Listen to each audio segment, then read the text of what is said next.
Welcome to Grow Your Ideas podcast. My name is Laverne Wyatt, and if you're just tuning in for the first time, I created this podcast specifically for female founders. I always dreamt of offering them a live talk show experience where they could share their story, bloom online, and inspire others all over the world to do the same. Today, we meet Johanna Rivera, founder of Wild and the Moon. Don't you just love that name?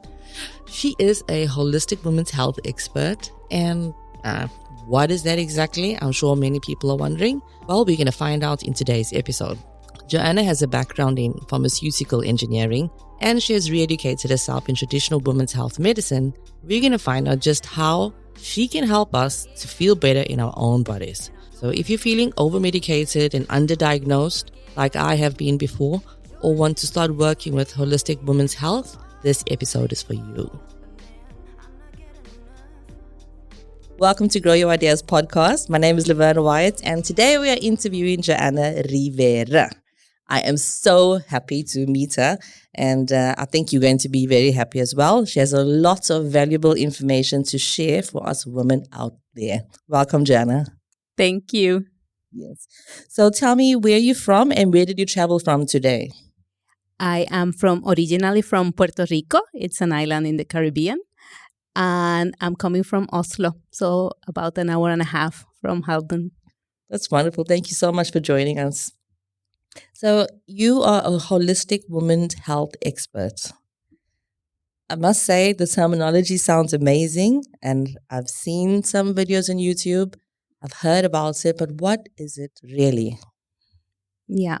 My definition of holistic health, everyone has, their definition, but my definition of holistic health is health as a psychosocial experience, meaning that we experience it in our body, in our physiology, but it's influenced by culture and the social context that you live, and also by your lived experience, your family, your work environment, and the sometimes inequalities that exist in that society when it comes to women's health, everything that's periods and fluids and related to our gynecology is taboo and shameful. So my focus is on reproductive and hormonal health, and I take that whole experience of life experience, social context, psycho-emotional health. Psycho-emotional health. That is such a fantastic term. But how was your psycho-emotional health and when your social context changed from living in Puerto Rico to then having to be on the other side of the world? And you've studied this, you have the practical experience, maybe treating other people, but then you went through this physically yourself, but firsthand. So how was it for you? Yeah, that's a big question. And thank you for that, because that's how it all started with my own lived experience. I have to say that I was very disconnected from my body. I was living, studying, working in a society that I just had to go, do. I was working sometimes 20 hours when I used to work as an engineer. And my psycho-emotional health was like, I would just go home, cry, and I wouldn't know what to do with my free time. And really I had to reevaluate, how did I want to live? Did I want to work 30 years, spend my, most productive years in that situation? Or would I do something to change it? I was also having a lot of gastrointestinal issues, Yeah, because I was going to ask you, how did it manifest in your body? Just so that if anybody else is feeling the same way, maybe they can identify with you. Yeah, like a lot of acidity, a lot of stomach issues, having to take time off work because I was having a lot of, even I was in the hospital, with a lot of gastrointestinal issues. And also I didn't have that much painful periods, but I just had to keep going. And, that not having rest really took a toll in my health. Now I see it, but before I didn't used to connect the dots.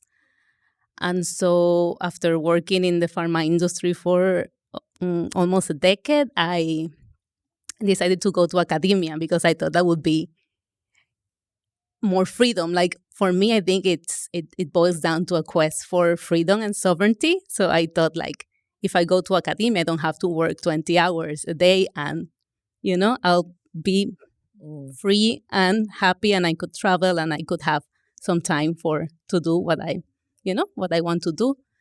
And so I went to academia. That didn't work either.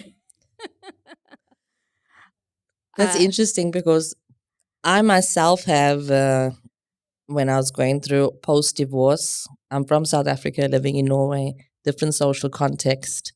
I didn't understand the stress going through my body, but I resigned from my permanent full-time job in the ad agency to start for myself.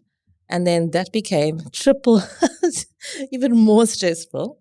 And then academia was also the sort of, okay, saving grace. Where can I go to learn something, feel like I'm growing, have a community, and hopefully putting that on my CV is going to help open more doors in the future. So I think that there's many people that choose that in a way to feel like you're growing. You're starting to bloom, because I feel that's the goal of what we all want to do. But for women, when you're changing your cultural context and your psychosocial context, the ability to feel like you're blooming can become quite difficult. And the medical industry doesn't really seem to take all of those factors into consideration when diagnosing you. And you mentioned something that women are overmedicated and underdiagnosed. Can you tell me what you mean by that and what qualifications you have to say that? Yeah, thank you. Yeah, that's also a big topic and a big part of what I talk about. Women are over-medicalized in all aspects of their life cycles, in menstruation, birth, pregnancy, birth, and postpartum, and then in menopause. There's medications for everything. You don't have to, deal with your symptoms. We just remove your symptoms, but really we're not going to the root causes, which is that depletion, that overstretch, and being undernourished. And then that was the over-medicalization part. The undertreatment, we have a lot of women that are going with a lot of symptoms, and they go to their doctor and they say, no, all the labs are okay. You don't have anything. It's all We've in tested your blood. Everything's There's fine. There's nothing wrong with you, when in fact it's all this, what we talked about, is all these psycho-emotional things, and stress and depletion of the adrenal glands, and that goes in a spiral of, like your nervous system overreacting, not able to sleep, you're not able to rest, you're not able to be a good mother, to be a good wife, to sex drive, everything goes down. Yeah. Then you go into that spiral of self-judgment. Amen. And that's what's missing in the medical system. And you ask about my qualifications. So I have many hats. I have under official qualifications, I have a degree in pharmaceutical sciences, and I have a master's in public health. And then I also kind of went back to my roots, to my traditional, to my ancestors' way of dealing with health. How were women supporting each other during menstruation, pregnancy, and postpartum, and menopause? And it was using herbs. So I've studied herbalism, and there's many of the herbs that are really growing here in Norway or wherever you are planted that have been used historically for dealing with depression, with stress, with premenstrual syndrome. So I teach women how to use those herbs, to know those herbs, and how they can use them for deep self-care, what I call deep self-care, and supporting themselves. Yeah. So you've managed to combine your background of sciences and knowledge on the pharmaceutical industry with then traditional knowledge which I think we spoke about before. Women were the original doctors in the world, and they used natural herbs and natural medicines and, energy and emotional care to treat other women. And that's something that's been lost in the medical industry. So you then decided to, you know what? I'm going to take both of these worlds and I'm going to start my company. And your company is called Wild and the Moon. Can you tell us a bit about that? Because it's one thing to have a passion and there's another thing to have a business. So when did your passion turn over into a business, and what does your business offer? Yeah. Juicy questions. So my passion started like the moment I realized this is what I want to do is when I gave birth here in Norway. That was where everything came together. And I realized that I know very little about my body at that time. What 10 was years. happening? Can you tell us a bit about your birth? Yeah. So my birth was, what you would call a not vaginal birth, but I was induced and I was, told like we need to do these procedures because you're overdue. Okay. And, so I got the epidural and then I got fever because of the epidural. Then I got the antibiotic and then I had to stay in the hospital longer, to be observed. And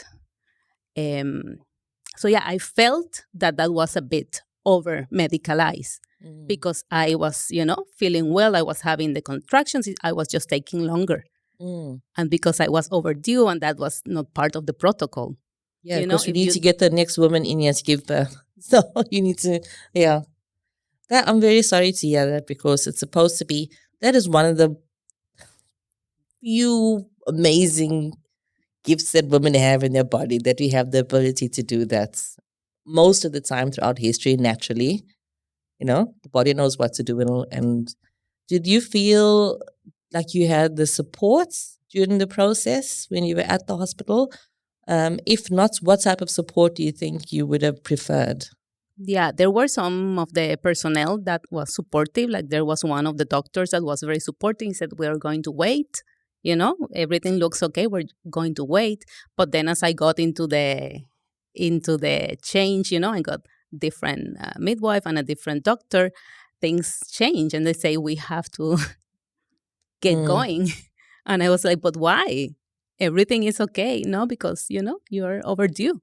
And they didn't explain much more. They said, yeah, you're overdue and there's a risk for the baby. So that's the other thing, that everything is risk-based. Our bodies are always a source of risk, and therefore we fear, and then we have to make decisions based on fear. And that's what I want to change. I want women to be able to be in a place of trust that their body is capable of, doing birth, healing, and that they might need support, they might need care, they might need someone who said, hold their hand and said, this is okay if all the other conditions, because we have technology and we have medications for a reason. I'm not saying that's out of place, but when it's out of place, then it's dangerous. So how did you feel it affected your ability to be emotionally present as a new mother, having gone through this experience? There were a lot of things going on. I felt like a bit insecure, I felt like my agency and my, we talk a lot in public health about informed consent. You have to consent to the procedures and you have to be given the information, and you are the one who decide. I felt that boundary was crossed, and it's crossed for many of the stories I hear for women. They're not seen, they feel not heard, they feel the boundaries are crossed, and I empowered them by giving them information about how their anatomy works, how their physiology work, how their cycles work, that we're not meant to be ever producing, ever doing, ever, present. We go into cycles of doing and resting, waxing and waning, spring, summer, autumn, winter. Exactly. And having this language, which is more inclusive and more broad to speak about women's experiences, is really empowering. It is. I'm so happy to hear that. I've taken the same analogy from spring, summer, autumn, winter, and applied it to self branding and self marketing, because I feel you had the masters, you have the masters in public health, so you know what it's supposed to be like. You know the rules and the laws and what your rights are supposed to be. So that's why I could imagine it was even more painful, because you're aware of what really is not going according to the way it should be. And then you can inform other women with regards to those laws and their rights. And for me, I work in branding and marketing, and I know how branding and marketing should be and could be, especially when marketing your own business like you have to do. But I was like, okay, how do you take 20 years of working in branding and marketing and try to explain it to somebody that doesn't have the same background and try to empower them through information? And then I got the idea of using the flower as an analogy. You have a seed. I believe every single person has a seed inside them, something deep, a passion or a calling.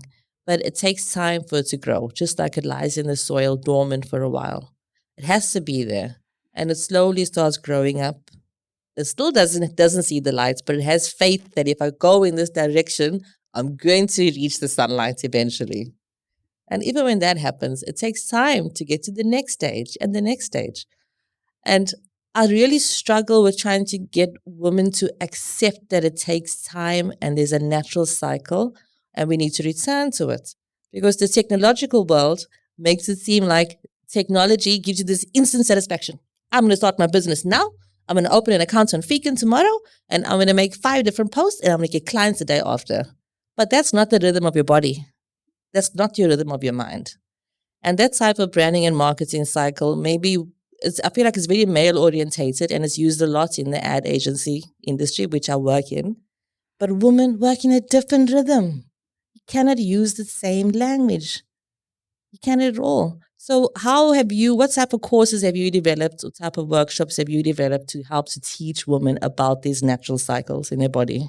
Yeah, I love that question. I recently, a couple of months, I did a course called Cycle Awareness for Women Entrepreneurs, where I was teaching exactly this, which parts of your cycle go best for doing which activities in your business. Because we have, want to hear? I want to hear, because I think there's many people that would want to hear this. Yeah, so we have 2 phases in our cycle.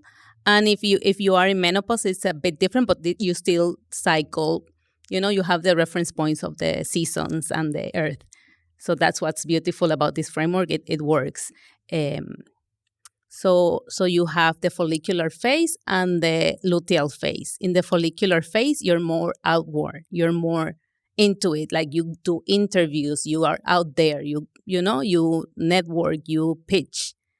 When you are in your luteal phase, you're more inward. You're more driven by progesterone, and that's a hormone that calms, and it's going to prepare you physiologically. If you were going to hold a pregnancy, that's what prepares the body and the endometrium. That means you're more inward. You're more working not with the mind, but more with the intuition, with the sense of knowing, with the creative part of the cycle. So that's the time to have your ideas, go into creative things that spark your creativity, movement, dance, drawing, if you are into those things. But it's not the time to be promoting yourself or chasing sales. Yeah, because you're going to dread it. Like your body is in a different. Makes a bit of sense, because sometimes I wonder why it just came so easy at sometimes I just managed to, contact that person and get that meeting and hold that workshop. Other times I just feel like so useless and what's wrong with me? I could do this before. I'm not good anymore. You're sitting in the computer and nothing is coming for like 2 hours instead of like going for a walk. Sometimes I take my phone if I'm, working on something. And when I move, that kinesthetic feeling, a lot of ideas come, and then I record it in my phone, like this and this and this, but you're not in that staring at the computer trying to make things happen. Yes, or acting like you're doing well. Keep you in the office with other people. I've had a year of being burnt out, and for 3 years before this past year, I never went to the doctor. I did not have one issue. And then in 1 year, I've been to the hospital about 10 times, had 3 accidents, falling down, have been through so many specialists.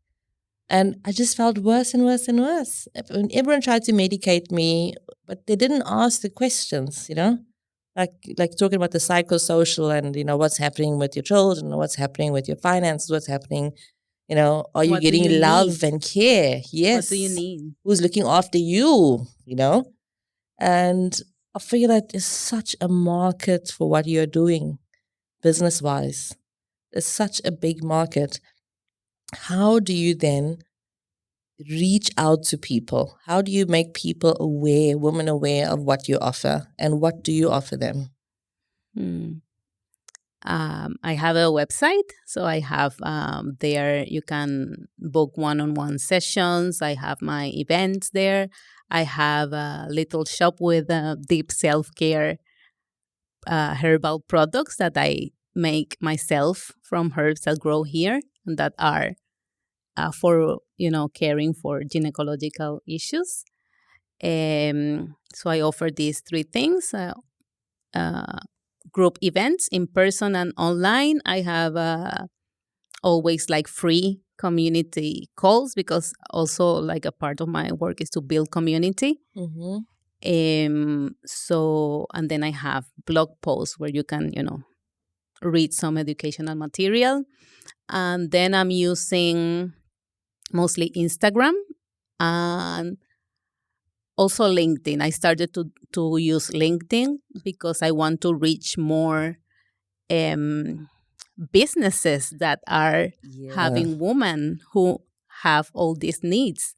And I want businesses to understand that when you take care of women's needs and when you give them time and accommodations, when especially now I'm talking a lot about menopause, when you do that, your business is more productive because you're taking care of having, well women. Women are well, they're nourished, and then they can be, happy and more productive. And I think women, we contribute so much to the emotional environment in the workplace. And I think LinkedIn is a fantastic idea. There's a lot of businesswomen, corporate women, CEOs, high-level women that are extremely knowledgeable in what they do, but not in who they are or how their bodies work. Do you create courses where you teach women about these different cycles of being creative or being, productive, and how to manage? Can you help women create like a timetable or a calendar to work with their bodies? Yeah. So actually, I have a course coming this Friday about using what I call lunar time, or the lunar calendar, which is a circular calendar that has, space to track all these different things, like, more like when you have more energy, when you are feeling more productive. And then when you start tracking, you start noticing your own pattern, because your pattern might be different from my pattern of the menstrual cycle, right? So there'll be different times when you have more energy than I do. So I teach women how to find their own kind of cyclical awareness or cyclical knowledge. And then they can start to implement it in their lives. So this I'm doing in person, but my idea is to take this online so that I can reach also more women who can do this, as a self-paced course. Is your great idea and your great passion, is it to reach as many women as possible? Yes, I'm working on changing the culture And I know that takes time and community, but we need to do it like in our generation, so the next generations have more. It comes more natural. I have Yeah. a daughter, so I want her to know these things. Yeah, there's a lot of knowledge and awareness that's been lost over time. So you had the life experience, you had the education, your master's and your degree, master's in public health and degree in pharmaceutical Sciences and sciences engineering, yeah. and engineering. And you had your personal experience during your birth. You relocated to the other side of the world. So you've also had the emotional experience of the psycho-emotional challenges. And you decided to start your business. How has your life changed since you've decided to become a female founder focusing on holistic women's health? Mm. Yeah, that's a yeah. Thank you for that question. Um, there's been challenges and there's been Gains. gains. So one of the challenges is that I gave up my financial stability, and so there's this part of the uncertainty that comes when you are an entrepreneur. Uh, but I try to remind myself that this is work that takes time, and that I need to surround myself by a community of women, who can make me accountable and can also hold me when I feel like this is not Give working. you that emotional support through the process. Mm. What was the other question? So your finances have changed since you started your business as a female founder. So that's one thing. There's financial stability. How has your sense of time management been affected?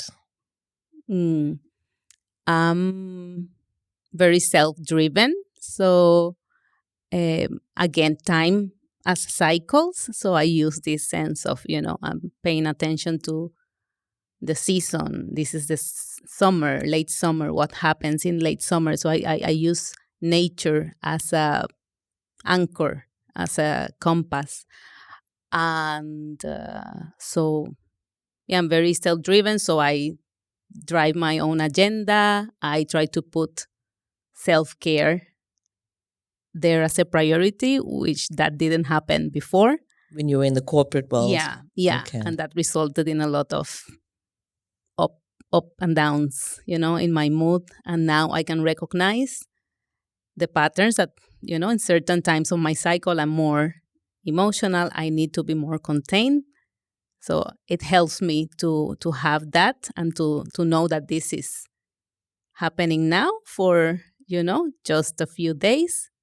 And I can communicate my needs to, my partner, to the people I working with. So I try to be open and, to be an example, Mm. to say I can't do this one thing because if I can, not always, but when I can, I try to voice it. And I think that gives permission to other women to say like, yeah, I can So relate, true. and Yeah, I'll start to do that too, like. definitely. I remember the first time a woman said to me, "You know what? I know we had a meeting planned, but I'm just really not feeling good at the moment. Can we please postpone?" I was like, "It's allowed to say that?" I didn't know. I thought you just have to push yourself and do it, or make up an excuse that your child is sick or something at home or something like that. But to just say the way you feel, the way I'm at the moment, with no excuses and no apologies, no over apologizing. And yeah, then you, as you said, you give people, she gave me the ability and the space to be able to say the same thing. So does your following the lunar cycles and following the cycles of nature, does this affect how you manage your business from the day to day with regards to when you offer courses or when you hold workshops? Yes, I think so. I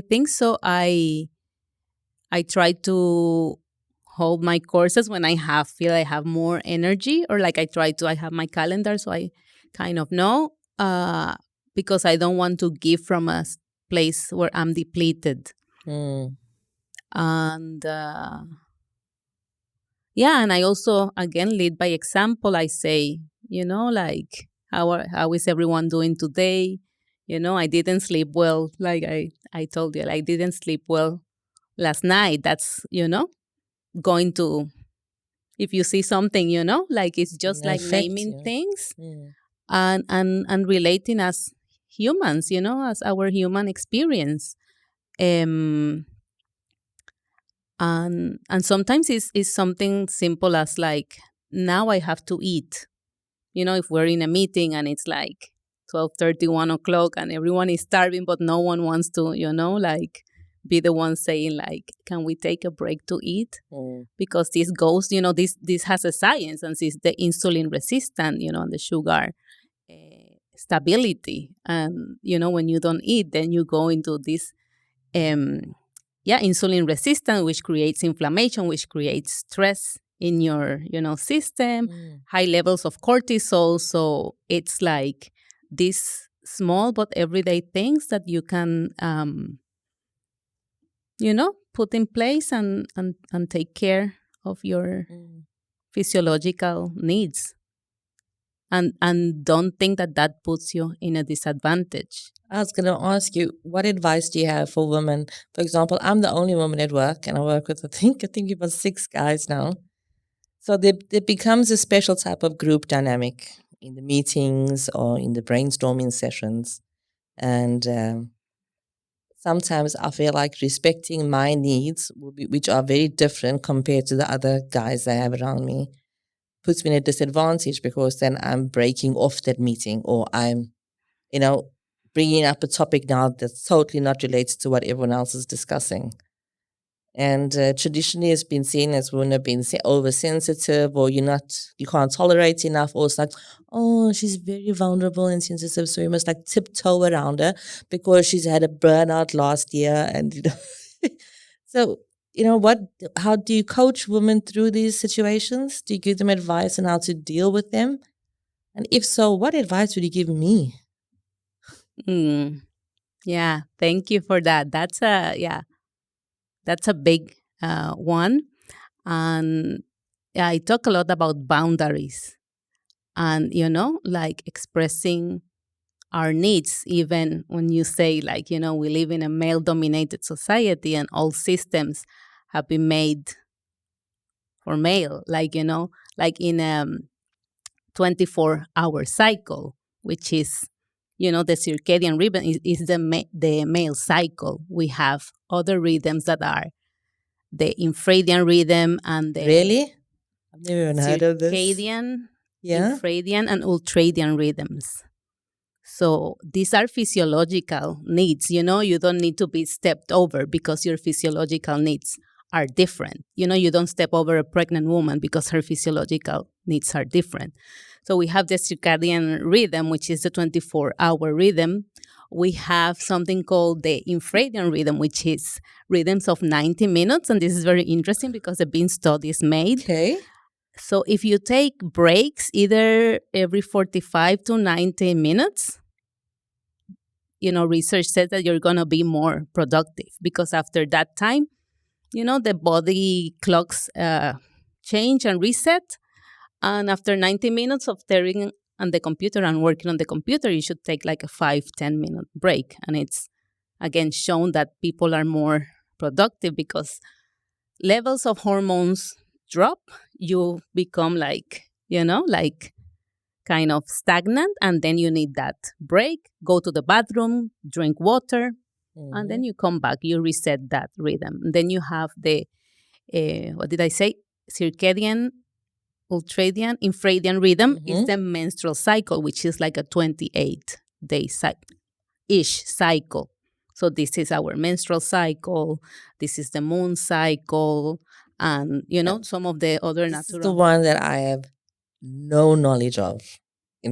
Growing up, I knew, okay, you're gonna get your pads, and you might have pain. But I'm like you. I have almost no period pains, so I have very little awareness of it. My cousin has such extreme endometriosis.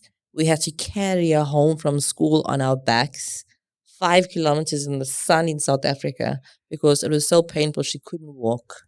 And then, but she was sort of able to manage clock her rhythm a bit better because the beginning of the pain was such a marker, and she knew how many days it would be.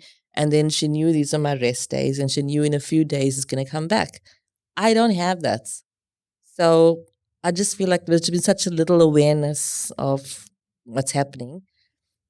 And I also had that, that hormone spiral. Yeah. And that also threw the whole menstrual cycle off.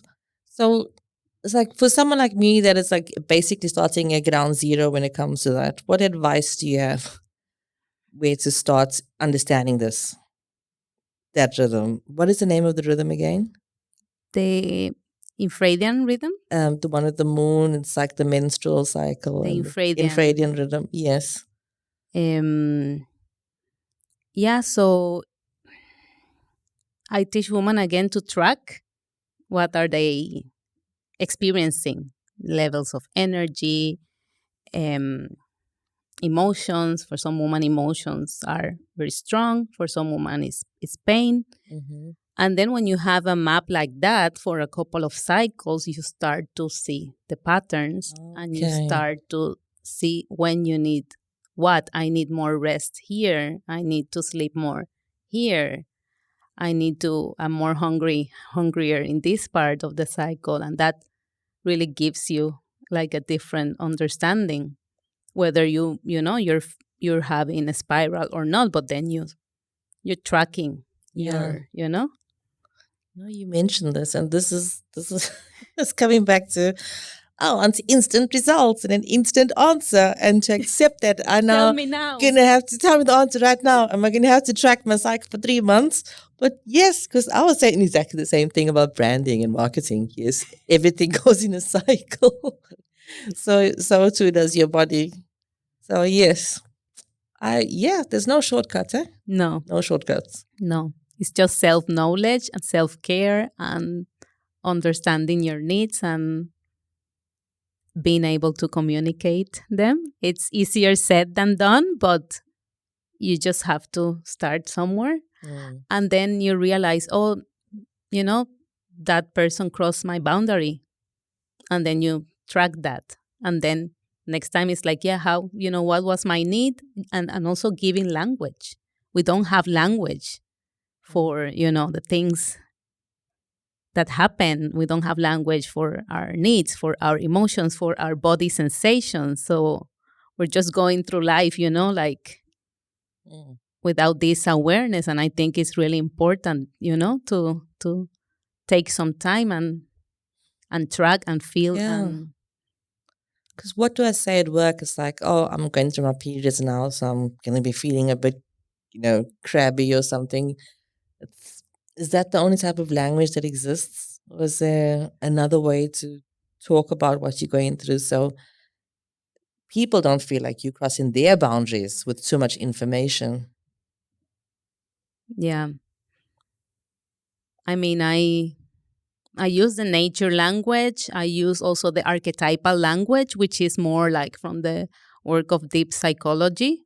It's like the different archetypes, which are connected to the different phases of the cycle. So, for example, when you are menstruating, you are in the crone archetype. Okay. Like the wise woman archetype. That need for rest, introspection. And then after the crone is the maiden, which is the young woman, ready to focus on her idea, ready to, go for her target. That's related to the pre-ovulatory. Then the mother archetype is related to ovulation. That's when you're more like, for the interviews, you are more like, it's about fertility, it's about like creativity. And then the premenstrual is the priestess or the witch archetype, and she's connected more to intuition, but also of letting go, simplifying, clearing out. That's why also sometimes in that part of our cycle, we want to clean everything. We want to give clothes away. We want to clean the toilet. We want to wash the clothes. Is that need for simplifying, evaluating, getting rid of what's not needed, the weeds, And so I use that archetypal language. Again, it's not that easy for, depending in which context you are. You can use some in my pre-ovulatory and my ovulatory. These are the needs. So you have that, the menstrual language, and then you have the more archetypal language, and then you have the seasons, which are the 4 seasons. Some people talk about the inner autumn, the inner winter, the inner spring. That may be more. Yeah, that's something I could definitely work with. And I think the metaphors and analogies of nature, it's not negative. I realize no matter which country you come from or culture you have, or language you speak, none of us have a negative connotation to a flower growing, or a tree leaves turning red and yellow. That's something that we all sort of get. It's like a neutral and it's that image, you know what happens in autumn. It gets colder. It's like, oh, you're there, you're in the winter. Got you. I'm going to use that. Thank you. This is, I think, do you have like a list of all these things? I think you need to make a list of all I brought these. With me, I have like a circle, and I have all the terms. And okay, at the end of the interview, then at the end of the video, I'm going to put up a picture of that so people can, because what we're speaking about now is quite visual. So I understand it could be a bit difficult to try to explain it, and explain the process without really showing the actual cycle. Yeah. How do you think, what has changed for you in your body since you started your business, Wild in the Moon, and became a female founder? Have you found that emotional release and that psychosocial support and relief that you were looking for? Yeah, I think I have a better sense of my needs and like a greater sense of belonging in my body, and being grateful and aware of all the things that my body, and again, you say my body, but it's me, it's like this separation we talk about, my mind or my body. So in a way, also breaking that and say, like, my body is me. My body is communicating some needs. I've also developed more language on sensations, which I didn't have, like tingling or like airy, or like to describe how things feel in the body and where do I feel them. And that's a whole different topic. It's such an interesting topic, though. It's like somebody asked me how you're feeling. I'm like, going to like a state of shock. I don't know what to answer. It's such a big question. And, do I just give I'm okay. How are you? Quick answer and just deflect it back to the other person. But to actually be connected to, I'm feeling tingly in my feet. I want to say it, but I think I'm going to sound like an absolute idiot if I answer. So if I'm being really honest about what I'm feeling and where I'm feeling it. But I did this online dating course with this woman named Rory Ray, and her entire practice is based on that, making us aware of how we're feeling in our bodies and putting words to it. She said that's all you need to do. You don't need to be the prettiest in the room or the most sexy or the anything. You just need to be able to formulate your feelings through your mouth. Because there are so few women that know how to do that anymore, that if you can, you suddenly become one of the most attractive and interesting people to men. That's really interesting. Yeah. Yeah, so I love that you're bringing up that feeling tingling. Oh, feeling tingling. It feels very feminine to say it. It feels really good to actually say it. So do you help your clients learn a new vocabulary around their feelings? Yeah, I think so. I think mostly I try to model giving that permission of speaking in this way, and again articulating, yeah, your sensations, your needs, your feelings. Hmm. How are you feeling right now? Quite expansive. Oh, Like, wow. That is a word. That's fantastic. yeah. You're definitely going to be. You're going to be reaching people all over the world. We have listeners from Colombia, New Zealand, South Africa, Australia, Germany, Netherlands. Oh, So wonderful. you are definitely being expansive, even more so. Doesn't it feel so good? Yes, yes. Now, to talk about the marketing and branding side, because as I said, even though I've made about 100 brands and marketed many people's companies, when it was time to do my own, I was really bad at it. It's like that the hairdresser never has time to do their own hair. You Yeah. know, the shoemaker's children don't have shoes. That type of situation. So I love to hear about how, when you started your business as a female founder in women's holistic health, how did you manage that branding and the branding of your business and your company? Because Mm. I know it's usually low budget, low investment when you're first starting out. How did you manage it? How was the process for you? Yeah, it's still a work in progress. Um, I'm trying to be more and more authentic.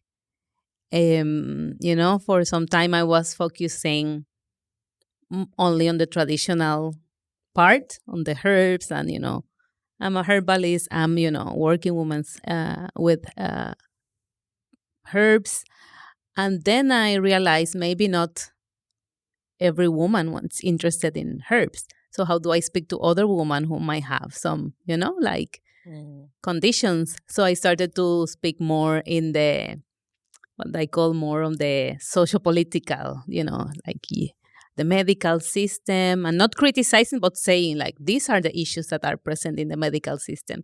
Yes. Um, so part of me, it's like the I did this branding session with in the incubator with Rebecca, and she talks about the different archetypes for branding. So I'm between the nurturer and the rebel. So sometimes I want the rebel. I want woman, wake up, like we need to, Yeah. This body politics and everything Yeah. we need to be aware of. Yeah. And Mm. sometimes I'm talking about self care, self knowledge. How do we, tend to Mm. ourselves? And it's been a process of testing. What I found is that when I tell my story, when I become vulnerable, like I see more people connect, more people Mm. comment, more people relate. I get more um, Mm. feedback, more, comments. And when I'm like just the teacher saying like this, like the three steps to that, that doesn't connect Yeah. that much. So it's a journey, and I'm trying. And have you landed a logo and colors and fonts and everything? Yes, yes. And what is the process like choosing that? Because online now, there's just so many options of so many different things like DIY design. Um, did you use your own knowledge to guide you as to which colors and fonts and style you felt worked for you? I work with Rebecca, with this designer, and we worked together on what were the feelings that I wanted to create, what were the yeah, how do I wanted to connect. Like I said, I wanted to have a sense of trust, Mm. and I want talk about sovereignty, because we talked about selling knowledge. It's a bit difficult, but like for me, it's kind of like a path to freedom. Knowing your body, it's like a path Mm. setting you free. Setting you free. And then it's a And matter of well, visualizing that. Mm. Do you do your own marketing and posts and Instagram? Do you run it yourself? yes, yeah, What that's a advice lot do of. you have for other women that want to start a business in the same field that you are in? So I started to use this tool of scheduling posts, and also building the email list and communicating with your subscribers in a more intimate space. So I started through like my free courses, people subscribe to the email list, and then I send not only marketing, but I try to connect and to share knowledge and my story and to engage. And it takes time, but I see now after a whole year of doing that, I'm getting more engagement and people are, responding and sharing their story. So you can advise people to have a free course, some type of free connection platform, and then build up their email lists where they can then start sharing their more vulnerable stories directly with the group of people that actually want to hear it. Yeah, that are interested and not just scrolling. Yes, scrolling, clicking like, going further. Yeah. Yeah, I like deep connection. So for me, it's more important, when people engage. Like I hate when people leave just a heart.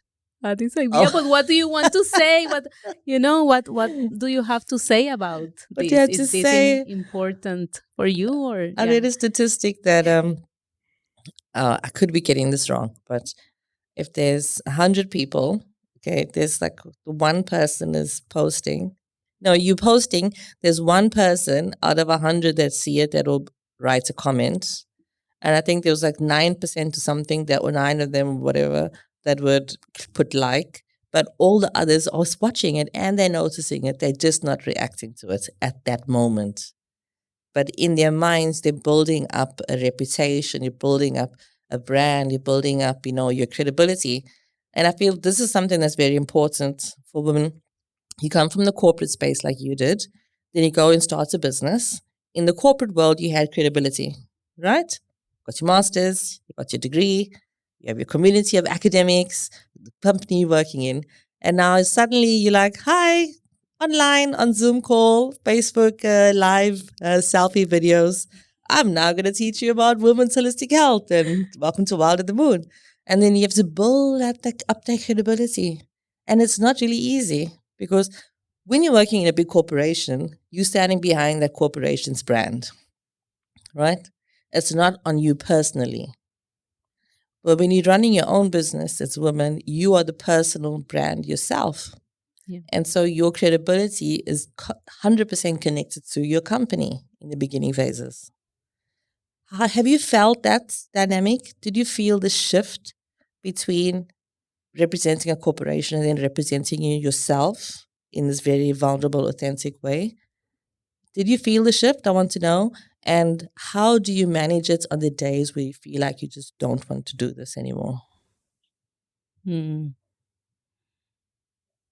Yeah, again, is that stability. Like, as you say, you're behind, you have something behind that supports you. Like when I was working with this pharma corporation, it's like Wyatt, Pfizer, everyone knows that.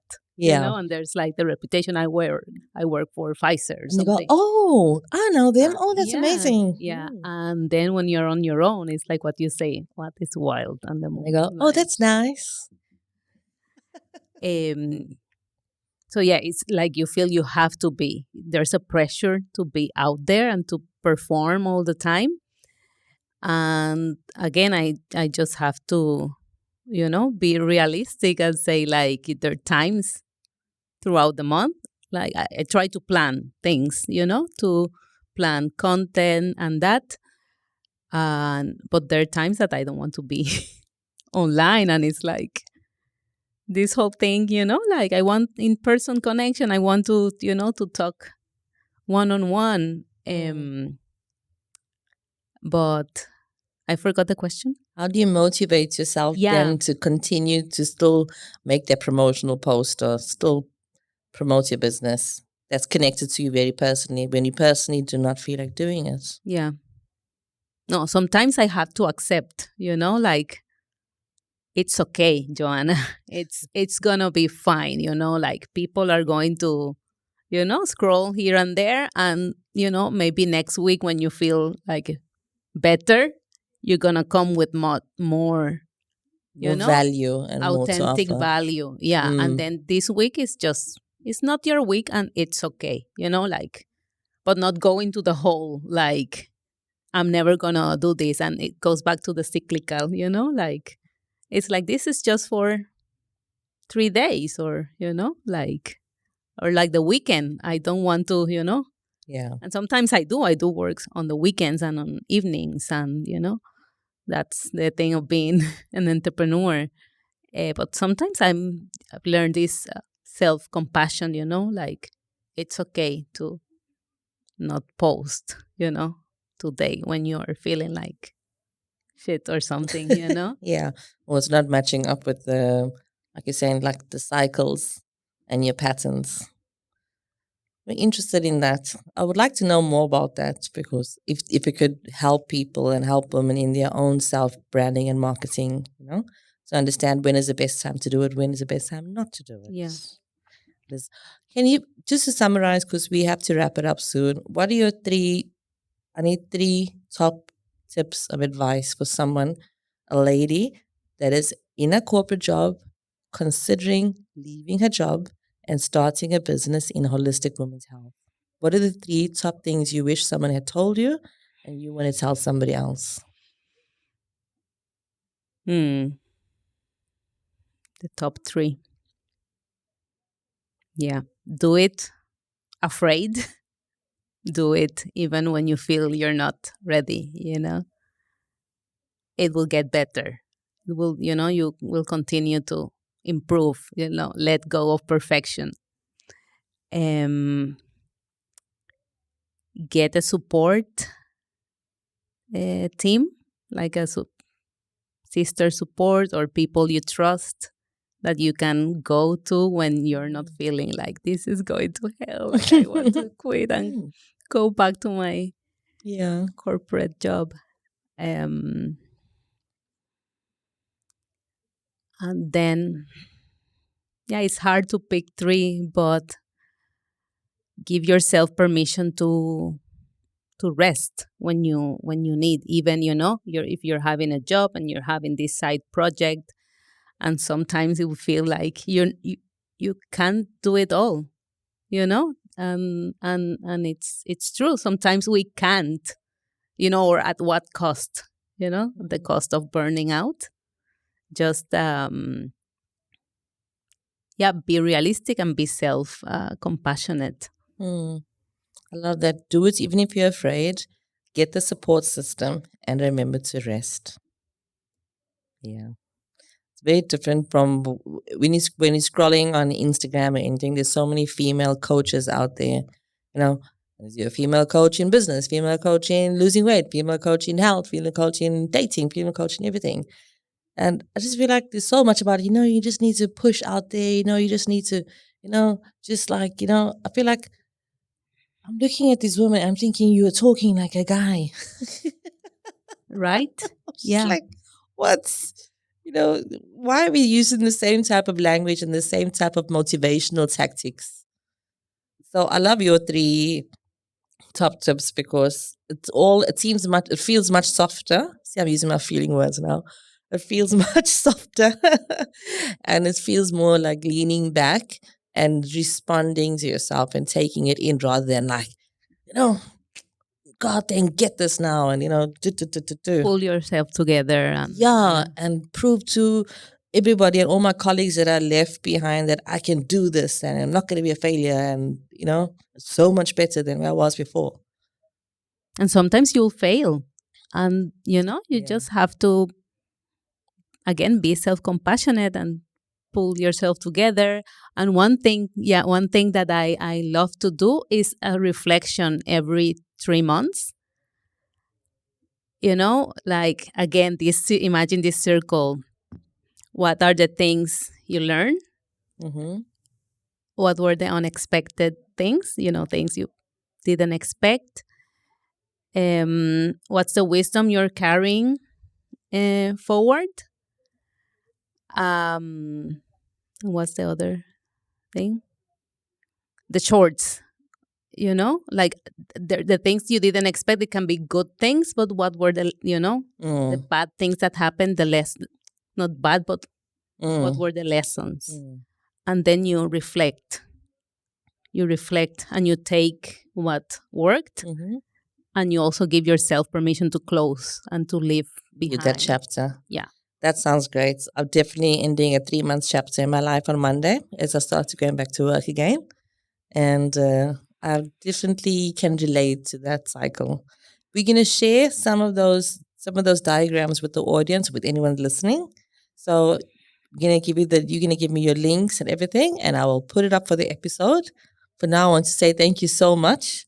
Thank you. I think that I've never had this type of interview before.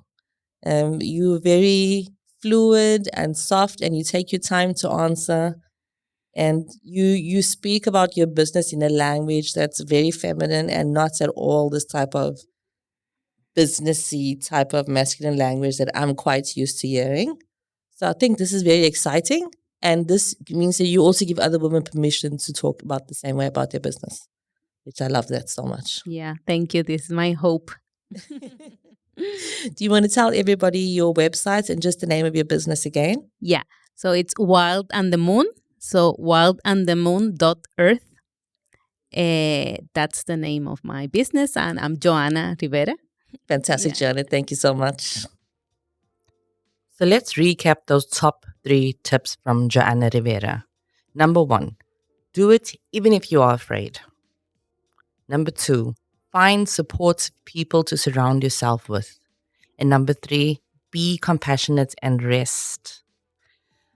I know all of those 3 things sounds like very obvious and really easy, but I'm sure that there's one thing saying it and another thing actually practicing it. And this is what I love about interviewing these amazing women like Johanna, is that we get to hear the real story about why and how she got to become a female founder. Johanna's aha moment was when she realized how difficult and emotionally distraught it was to be giving birth in another country.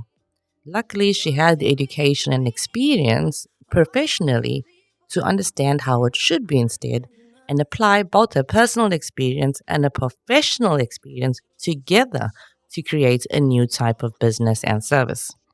This is where the true magic comes in. And I think that if you are somebody that wants to go into holistic women's health, it's a good place to start, is to map out what has happened to me that made me feel like I need to go into this, understand that story that you have, and be ready to tell people that story. You start with the story before you speak about your services, just like Johanna did. And anybody that wants to be coached, I really recommend contacting her. She just has the most amazing, sweet, comfortable, peaceful energy. She was just amazing to be around. Everybody loved her. And so I highly recommend you say contact with her. And she has given all our subscribers 15% discount for in-person or one-on-one sessions. Even if you are just going to talk to her to learn a new language of your feelings and how to express yourself, it's worth it.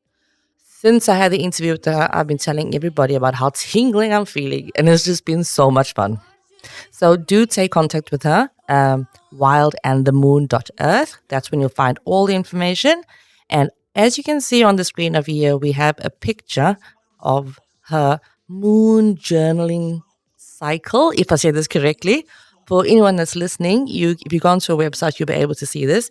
As one of her clients, you get a journaling book. It's a way to quickly doodle and visualize how you're feeling in your body on that specific day.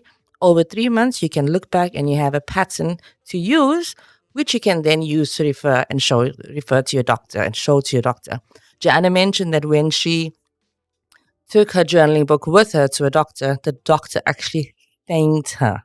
The doctor said it is so wonderful to have such clear, consistent information about a client or a person, a woman's body, that the doctor was able to help her much better because of that. So join her, contact her. If you want to start in this business, I highly recommend you do. We need more women supporting other women in holistic health, and keep growing. Keep on growing those ideas. Contact me if you have somebody that you feel I definitely should be interviewing. And look forward to joining our online mentoring group. We've got a few ladies that have joined already. That is me online, 90 minutes a month, answering all your questions and helping you to get unstuck with exactly where you're stuck with regards to your business, your formulation, how you talk about yourself. Okay, love you so much, and see you again for the next episode.